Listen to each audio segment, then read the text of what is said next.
What is going on, guys? Welcome back to the channel. We're doing a hand trap tier list post Photon Hypernova, Kashtira releasing, which will basically power creep and neutralize the entire meta game, including Tierra. So I think this hand trap tier list is probably one of the most important ones you'll ever end up seeing. We'll start off with Goldstone, the Haunted Mansion. So immediately a great counter to Ishizu Tierra, a great counter to Bestials, also great at protecting your own Tierra combos. However, against Kashtira, I find it hard to see why people would run this card as opposed to other hand trap, but it's still really strong. So I'm going to put this card A tier, and you can rely on this card to always do its job. Goldstone is quite interesting because when a Risa is on the field, all cards go to the graveyard. D-Shifter will also exist in this meta. So unfortunately, Ghost Ogre, you're gonna have to sit this meta out, I'm afraid. We're gonna put you in the D tier for now. Coming up next is Gold Reaper and Winter Cherries, a card that is actually very popular in the OCG, but we don't see as much use of it in the TCG, and I don't completely know why. Rips out cards from your opponent's extra deck. A really broken mechanic, sometimes game ending if it resolves, but I guess the answer to that is if I draw it on the 6th card, it's kind of useless. You see in your starting hand, you might just win the game, and because of that reason, I'm going to put it in the A tier. Of course, with Ghost Reaper, you have to have these cards in your extra deck. Let's move on to Ghost System Spooky Dogwood, a card that became really popular in the Sprite Runic format, I want to call it. Well, near the end of that format, and Dogwood really took over. You saw everyone playing it. I think the card and the format it was in just really exaggerated the aspect of a time play, and what I'm personally calling this as the TCG maxi, because Dogwood really does act like that. In game 3, if you Dogwood and your opponent has not even set up their board yet, how on earth are they supposed to react to a card like Dogwood? However, in the Kashtira format, when you inherently special summon monsters and inherently normal summon monsters, it is super hard to play Dogwood, and I think because of that, I'm gonna throw it in the C tier. Moving on, Ash Blossom. This might be a hot take, but I think this card is really good this format. Branded keeps getting stronger and stronger. We're obviously getting the new cards, the new support for Bestials and things like that. It's only a matter of time until Branded potentially starts taking over the meta. You can still hit some really key cards like Pot of Prosperity. Kashtira Unicorn Spell Search is obviously a really good target. However, you can trigger the Unicorn, trigger the Fenrir, trigger the Ogre, and then lose cards and get cards ripped face down. So keep that in mind as you play this card. We'll throw in the A tier for now. Next up is Artifact Lancia. So this is another great card in the Kashtira format. Tributing during your opponent's turn means they can't banish cards, and if they can't banish cards, they can't play their game plan, and the Shangri-La is not going to be as effective. So if you really hate Kashtira, this card might be up your alley. I'm going to throw this card in the A tier. Yes, the decks it does hit. It hits them pretty bad. I'm just going to quickly throw a Bestial Magnemite in the B tier. What I really want to get into is Bestial Druid Swarm and Bestial Boundrake, two really exciting cards. Pretty obvious how strong this card is, and if you're playing a Bestial heavy package, definitely want to prioritize getting the Boundrakes in your deck because it's a great out to decks that make Exceed monsters and things like that. I'm looking at Kashtira, but Druid Swarm's removal is probably one of the best in the game. Honestly, guys, it's absurd how power crept this card is, sending the Shangri-La to grave when it can't protect itself from Druid Swarm's effect, and in a deck that can enable Bestials really easily like Branded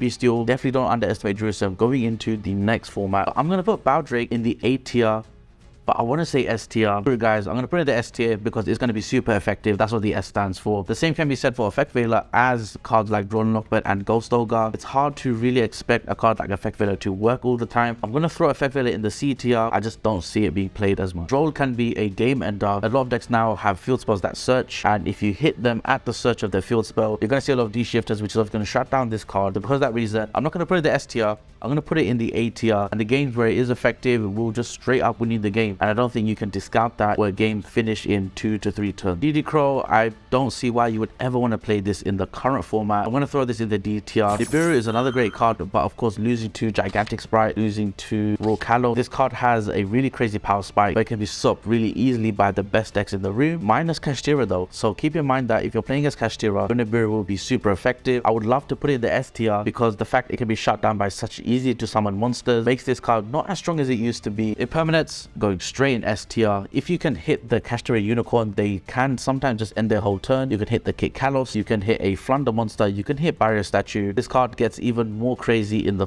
next format in Photon Hypernova. It's just going to be super effective. If you have this card, you have to run it next format. When a card like Triple Tactic, Tasking, and Talent is going to be flying around post Photon Hypernova, they won't even trigger those cards, and it's probably a scenario that's going to happen to a lot of people. Let's move on to the next one, Kellback. One of my favorite hand traps to exist in modern Yu-Gi-Oh! You can actually deal with Kashtiras, you can deal with the Mirror Match in in tournament. You can do with just about any deck that exists in Yu-Gi-Oh! Because of course everyone loves to send things to the grave. Kellback is going to go in the A tier. I think this card is really strong. If you are playing a Shoes tournament, this card is a no-brainer. I don't know who doesn't run 3 of this card. Ghost Mourner and Moonlit Chill. When a monster goes to grave that was negated with Mourner, they lose life points equal to the monster's attack. Against Kashtira, this card dominates them. I want to put this card in A tier. Goldmeister is going to follow the same fate as Ghost Bell pretty much. We're going to put that in the A tier. Chaos Hunter is a really interesting one, a really cool out to Kashtira and Runic. Able tactic, tasking and talents. So we're going to have a high ratio count in people's main deck. So because of that reason, I don't see this card surviving. I'm going to put this card in B tier. Herald of the Onslaught, card that got limited in the recent ban list. Being limited, there is a ceiling to the card now, and because of that reason, I'm going to throw this card in the B tier because it's very specific to only one deck, and that one deck does not even play it half the time. I'm going to throw this one in the A tier. That said, it has a vanilla brick. You have to play Cyframe Driver in the Kashtira format because the card is really strong, and I think it's going to be really good into the format where Draw might be really popular, D-Shifter might be really popular. If you're playing a Shoes tournament, it's possible you play Orange Light instead of Gamma. Is a card that a lot of people love using. Also, Dragon of the Abyss is a brand new hand trap coming out in Photon Hypernova. Some of you watching might not even know that card actually is a hand trap. What it does, able to banish a card in the field zone and in the field or graveyard. When a card is banished, that's actually how it special summons, and it's going to be a really easy trigger or condition to me once a Rise High is on the field,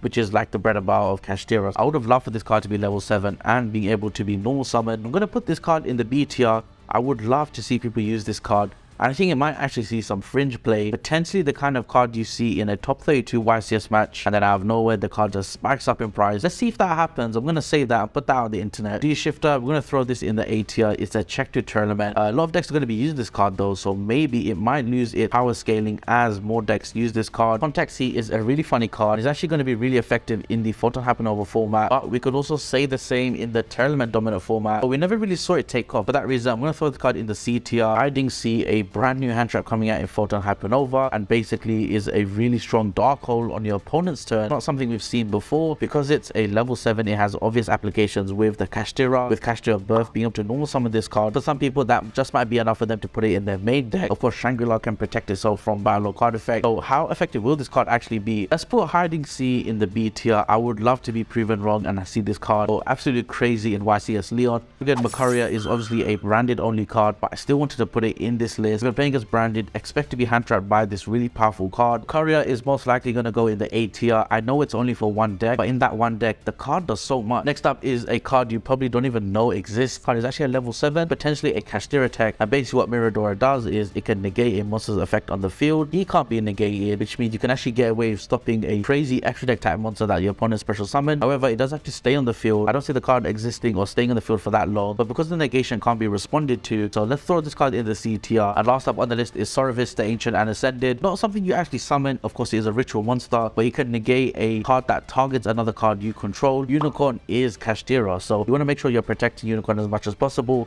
and you do that with cards like Soravis. You can also protect your Arise Heart, things like the Pearl Rhino Pop, but Soravis is obviously going to be great at dealing with those. It's not a +1 or +2 like triple tactic. I'm going to throw this card in the B tier, and that's been my hand trap tier list. Thank you so much for watching. If you liked the video, make sure to drop a like. Comment down below what you think about the picks I chose. Crazy levels of power creep and something we haven't seen before. I think Jerusalem and Badric will be the meta checks of the next format. They're able to be summoned. That said, against a deck like Kashtira, I wonder how useful the cards actually will be, because Kashtira don't play light or dark monsters. I cannot wait for YCS Leon. Maybe I'm completely wrong, or maybe I'm completely right. Again, let me know in the comments down below what you think, and I'll catch you guys in the next one. Peace.